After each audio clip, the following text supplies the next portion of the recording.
各位朋友啊，這一集呢是獻給軍迷朋友們的盛宴啊！我的粉絲呢有軍迷朋友常常問我這樣那樣的關於軍事上的問題啊，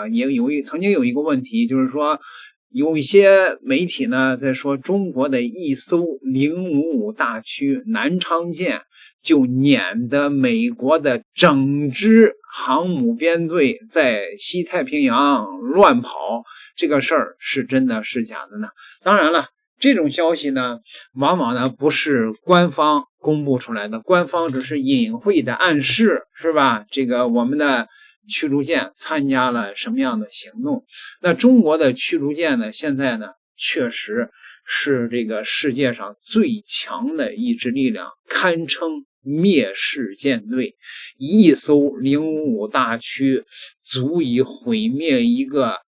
中等的國家的軍事力量，這個一點都不誇張。朋友們，大家都知道啊，我這個頻道我一直都是不打鸡血不轉輪的，咱們有一說一啊，所以呢今天呢就給大家來介紹一下中國的滅世驅逐艦隊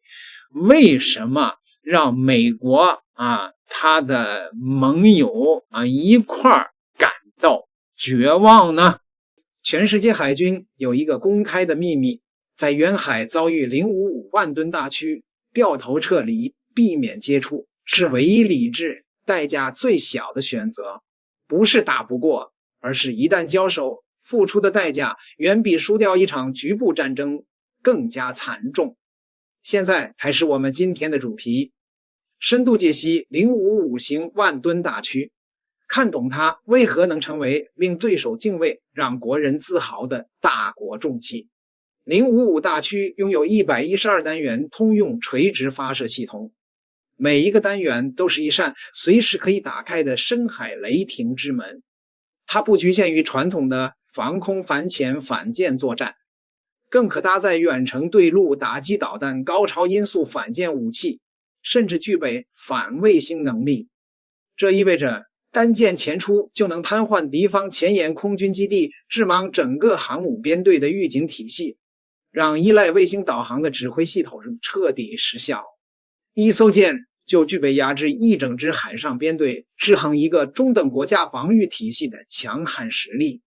真正讓五角大樓高度警惕、徹夜難眠的，不只是紙面數據，而是南海發生的真實一幕。一艘055大驅單艦直面外軍航母編隊，憑借強大態勢感知與火力威懾，強勢逼退整支編隊，沒有開火，沒有對峙，僅憑艦體實力就完成戰略壓制。這是055最硬核的證明，它不只是航母的帶刀護衛，更是能獨闖遠海鎮住局面的遠洋戰將。很多人不知道，055的誕生是中國軍工人跨越20年的絕地突圍。上世紀90年代，世界強國萬噸戰艦縱橫大洋，我們主力驅逐艦噸位不足4000噸，遠海無力防空薄弱，技術差距長達數十年，核心發動機被封鎖，先進雷達買不到，垂直發射系統對我們緊閉大門，對手就是要把我們困死在近海。但軍工人從未低頭，無數科研人員把青春壓進圖紙，把汗水澆築進鋼品。沒有心臟就自研燃氣輪機，沒有眼睛就攻克相控陣雷達，沒有拳頭就從零打造通用垂發系統，被封鎖就自主創新，被卡脖子就全面突破。這場無聲的突圍整整堅持了20年。2017年6月28日，055首艦在上海江南造船廠順利下水，西方媒體集體震驚，北約賦予它代號刃海，刀刃入海，鋒芒無敵，這是對手給出的最高評價。進入2026年，055家族再添新成員，公開亮相的萬噸大驅已達10艘，3大戰區全面覆蓋，遠洋戰略縱深徹底拉開。第二批次055持續升級，雷達更強，隱身更優，系統更先進，穩步拉開代差，讓對手追之不及。入列至今，055大驅總航程已突破11萬海里，相當於繞赤道徑部圈，一次次前出西太巡航，南海挺進深藍。從1968年首次提出萬噸大驅構想，到如今實踐揚威055走過的路，就是中國海軍的逆襲之路。它不只是一艘戰艦，更是大國尊嚴海洋底氣與和平底線。深藍在前，使命在肩，中國海軍的遠海時代才剛剛開始。咱們設想一個場景，在茫茫大洋上，幾個國家的驅逐艦編隊不期而遇，沒有開火，沒有擦槍走火，但雙方都知道這是一場無聲的較量。誰的雷達能先看到對方，誰的導彈能飛得更遠，誰的電子戰系統能讓對方變成瞎子。這些問題背後藏着的是幾十年的技術積累和數千億美元的投入。今天咱們不吹不黑，不說什麼第一頂級，咱們就實實在在地盘一盘。全球幾款主力驅逐艦，各自的看家本事是什麼，短板又在哪裡？內容可能有點長，但全是乾貨。如果你是军迷或者對现代海戰感興趣，這條視頻值得你看完。在对比之前，咱們得先明白一個事兒，評判一艘驅逐艦強不強，看什麼？不是看它噸位大不大，也不是看它長得帥不帥。現代驅逐艦的核心能力，說白了就4個字：攻防一體。具體拆開來看，有這麼幾個硬指標。第一，感知能力，也就是雷達，誰能看得更遠，看得更清，同時跟蹤的目標更多，誰就占了先機。第二，打擊能力，垂發單元的數量、導彈的類型、射程和速度，這決定了你能打多遠、打多準，同時攔截多少來襲目標。第三，電子戰能力，這玩意兒看不見摸不着，但關鍵時刻能讓对方的雷達花屏，讓導彈跑偏。第四，動力與續航，跑得快、跑得遠還安靜，這本身就是一種戰鬥力。有了這個框架，咱們再來挨個看看目前世界上幾款有代表性的驅逐艦。先說美國的阿利伯克級，這型艦大家聽的比較多，它的服役時間也比較長，首艦服役於1991年，那會兒很多軍迷可能還沒出生。到現在，這型艦的總建造數量超過了70艘，是美國海軍水面艦艇部隊的中堅力量。它的核心裝備是宙斯盾作戰系統和斯派一系列無源相控陣雷達，這個組合在上世紀90年代可以說是領先的。它能同時跟蹤上百個空中和水面目標，並且引導多枚導彈進行攔截。在武器配置上，阿利伯克級擁有96個 MK41垂發單元，這個垂發系統突兀性比較強，可以混裝標準系列防空導彈、戰斧巡航導彈和阿斯洛克反潛導彈。不過咱們也得客觀說一句，這型艦雖然經過多次升級，但它的基本設計是上世紀80年代的產物。隨着時間推移，一些短板也開始顯現，比如它的斯派1雷達屬於無源相控陣體制，相比後來的有源相控陣，它在多目標處理能力、抗干擾能力和可靠性方面已經不再有明顯的優勢。再比如它的舰体空間基本用盡，後續升級的潛力有限，美國海軍也意識到了這個問題，所以他們推出了阿利伯克 Light 3版本，換裝了斯派6有源相控陣雷達，在探測能力上有了比較明顯的提升。但 Flight 3目前服役数量還不多，主力仍是 Flight 2A 及更早的型號。總的來說，阿利伯克级的優勢在於成熟、數量多、體系完整。它的弱點在於平台老化、升級空間有限。接下來聊咱們自己的055型。這型艦在2017年下水的時候引起了不少關注。它的標準排水量超過 1.1 萬噸，是目前全球现役驅逐艦裡噸位較大的之一。055型的一個特點是它採用了綜合射頻系統。什麼意思呢？就是把過去艦艇上雜七雜八的雷達、通信、電子戰天線整合到一體化的桅杆裡。這樣一來，既減少了雷達反射截面，也避免了不同電子設備之間互相干擾。它的核心雷達是双波段有源相控陣，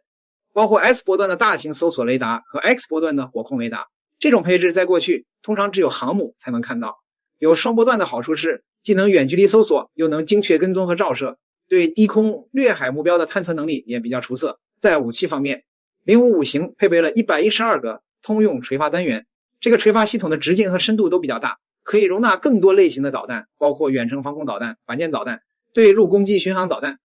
以及傳聞中的反艦彈道導彈。這裡要提一個技術細節，大型化的垂发單元帶來了更強的一坑多彈潛力，也就是說，一個發射單元裡可以塞進多發小型導彈，從而顯著提高載彈量和火力密度。055型的動力系統採用了全燃联合動力，使用4台燃氣輪機，最高航速可以超過30節，這在大噸位艦艇中屬於不錯的水平。綜合來看，055型的優勢在於平台新、雷達體制先進、武器兼容性強。它的主要挑戰是服役時間不長，系統磨合和戰術運用還需要時間積累。而且现代海戰不是單艦對決。055型在中國的航母編隊或两栖打擊群裡能發揮什麼樣的作用，這才是它真正價值的體現。再把目光轉向日本，日本海上自衛隊的摩耶級驅逐艦是宙斯盾艦家族的一員，首艦摩耶號於2020年服役，2號艦宇黑號於2021年服役。摩耶級的排水量約為1萬噸，比美國的阿利伯克 Flight 2A 略大一些。它的核心裝備是美国提供的 SPY-1D 无源相控阵雷達以及宙斯盾基線9作戰系統。這套系統的一個特點是具備了協同交戰能力，簡單說就是可以通過數據鏈共享其他平台的雷達信息，然後發射導彈去攔截本艦雷達看不到的目標。這個能力比較實用，因為它相當於把整支艦隊的感知範圍連接成了一張網。在武器配置上，摩耶級擁有96個 Mk41垂發單元，可以發射標準2防空導彈、標準3環島攔截彈和海麻雀改進型防空導彈。需要注意的是，摩耶級的一個重點任務方向是弹道導彈防禦，它裝備了標準3 Block 2A 導彈，具備對中程彈道導彈的攔截能力。這也是日本海上自衛隊近年來發展的一個重點。不過，摩耶级也有明顯的短板，它的雷達仍然是无源相控阵體制，和阿利伯克 Flight 3的有源相控阵比起来，存在一定的代差。另外，它的反舰和对陆攻击能力相对薄弱。日本海上自衛隊的驅逐艦長期以來更偏重防空和反潛，对地攻擊巡航導彈的裝備數量不多。總的來說，摩耶級的優勢在於反導能力突出，與美國海軍的體系兼容性好。它的弱項在於雷達體制偏老，對陸打擊能力有限。接着說韓國的正祖大王級驅逐艦，這型艦是韓國 KDX-3 計劃的第二批，第一批是石東大王級，共3艘。正祖大王級計劃建造3艘，首艦於2022年下水，它的排水量挺大，超過 1.1 萬噸，和055型處於同一量級。正祖大王級同樣採用宙斯盾系統，但雷達有變化，它不再使用老式的 SPY-1D， 而是換裝了美國最新出口的 SPY-6 有源相控阵雷達。SPY-6 是目前美國海軍新一代驅逐艦的主力雷達，探測灵敏度比 SPY-1 有比較明顯的提升，所以在雷達這一塊，正祖大王級走在了阿利伯克 Flight IA 和日本摩耶級的前面。在武器配置上，正祖大王級擁有88個美制 Mk41垂發單元，還有16個韓國國產的垂發單元，後者主要用於發射韓國自研的海星2巡航導彈和紅沙反潛導彈。這裡有一個看點，韓國的國產垂發系統具備發射超音速反艦導彈的能力，如果未來整合成功，那麼正祖大王級在反艦火力上會有一個大的提升。此外，韓國軍方還計劃在這型艦上試驗激光武器，用於攔截無人機和小型快艇，這算是比較前沿的嘗試。正祖大王級的優勢在於雷達先進，噸位大，升級潛力好。它的主要挑戰在於系統整合的成熟度，畢竟 SPY-6 雷達加上韓國國產的作戰管理系統，能不能順暢協同工作，還需要實際驗證。把目光轉向歐洲，英國的45型驅逐艦也被稱為勇敢級，首艦勇敢號於2009年服役，共建造6艘，45型的排水量約為8000噸，在主力驅逐艦裡不算大，但它有一個比較突出的特點，採用了全電推進系統。什麼叫全電推進？簡單說，就是燃氣輪機不直接驅動螺旋槳，而是先發電，再用電力驅動電動機和螺旋槳。這樣做的好處是燃油效率高，噪音低，艦內空間布置更靈活。不過45型的全電推進系統在實際使用中出過一些問題，在高緯度地區，它的推進系統曾多次出現故障，導致艦艇失去動力。後來經過改進，問題得到了緩解。在雷達方面，45型裝備的是桑普森有源相控陣雷達，這款雷達採用了雙面旋轉陣列的設計，探測距離和對低空目標的能力比較出色。它不像宙斯盾那樣是4面固定陣，而是靠機械旋轉實現360度覆蓋。在武器配置上，45型擁有48個希爾瓦垂發單元，主要發射紫狙15和紫狙30防空導彈。紫擊系列導彈採用了主動雷達制導技術，也就是說發射後可以自主尋找目標，不依賴艦載火控雷達持續照射。但45型的一個明顯短板是反艦和對陸攻擊能力偏弱，它沒有裝備重型反艦導彈，主要是靠艦炮和直升機。英國軍方也意識到了這一點，計劃在未來升級中增加海軍打擊導彈。總的來說，45型的優勢在於全電推進帶來的靜音性和燃油效率，以及比較可靠的防空能力。它的短板是火力密度不足，以及反艦能力有待加強。注意，俄羅斯目前沒有嚴格意義上的驅逐艦，它的水面艦艇分類和西方不太一樣。咱們這裡拿22350型護衛艦作為俄羅斯新一代主戰艦艇的代表， 22350型戈爾什科夫海军元帥級，排水量約4500噸，比前面提到的驱逐舰小了一大圈，但它的武器配置却相当暴力。首先，它装备了途经胶料能保有源相控阵雷达系統，包含4面固定阵。这款雷达具備对空、对海搜索和火控功能，探測距離和抗干擾能力達到了較高水平。其次，它的武器配置很有俄羅斯特色，22350型擁有16個 UKSK 通用垂發單元，可以發射口徑巡航導彈以及鋯式高超音速導彈。鋯式的最大速度據說可以達到8馬赫以上，射程約1000公里，這個指標在現代海戰中是比較突出的。此外，它還有32個魯道特垂發單元，用於發射中近程防空導彈。所以你看，一艘4000多噸的艦，塞進了16枚重型巡航半舰導彈，加上32枚防空導彈，這種小船扛大炮的設計思路，火力密度相當可觀。但代價是什麼？是適航性、續航力和艦員生活空間的犧牲。4500噸的艦體在遠洋航行時，抗風浪能力和自持力比萬噸級驅逐艦要差一些。而且，俄羅斯的電子工業水平與西方和中國相比有一定差距。雖然雷達體質不錯，但元器件的性能和可靠性需要進一步觀察。22350型的優勢在於火力兇猛，配備了高超音速導彈。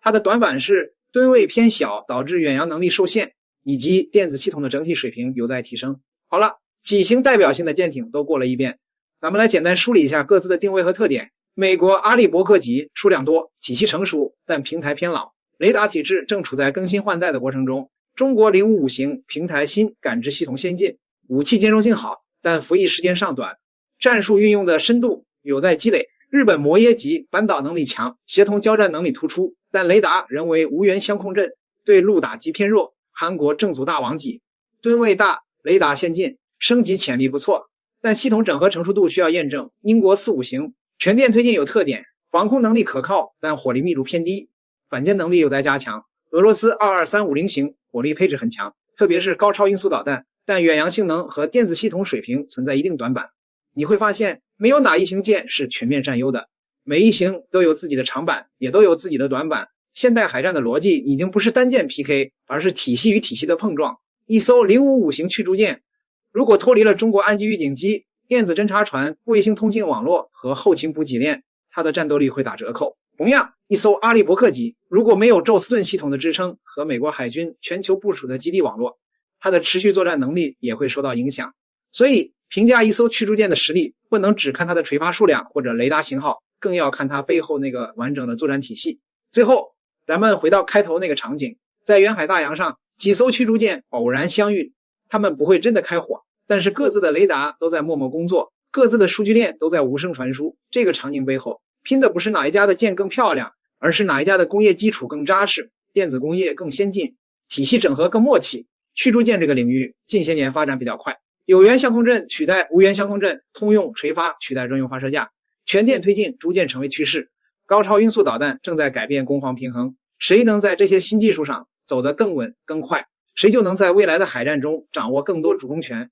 力量從來不是靜態的排名，而是不斷迭代的技術，不斷優化的戰術，以及一支願意學習和創新的隊伍。工業實力的厚度加上物理定律的公平，每天都在書寫新的答案。你覺得未來10年驅逐艦的下一個技術突破口會是什麼？歡迎在評論區留下你的看法。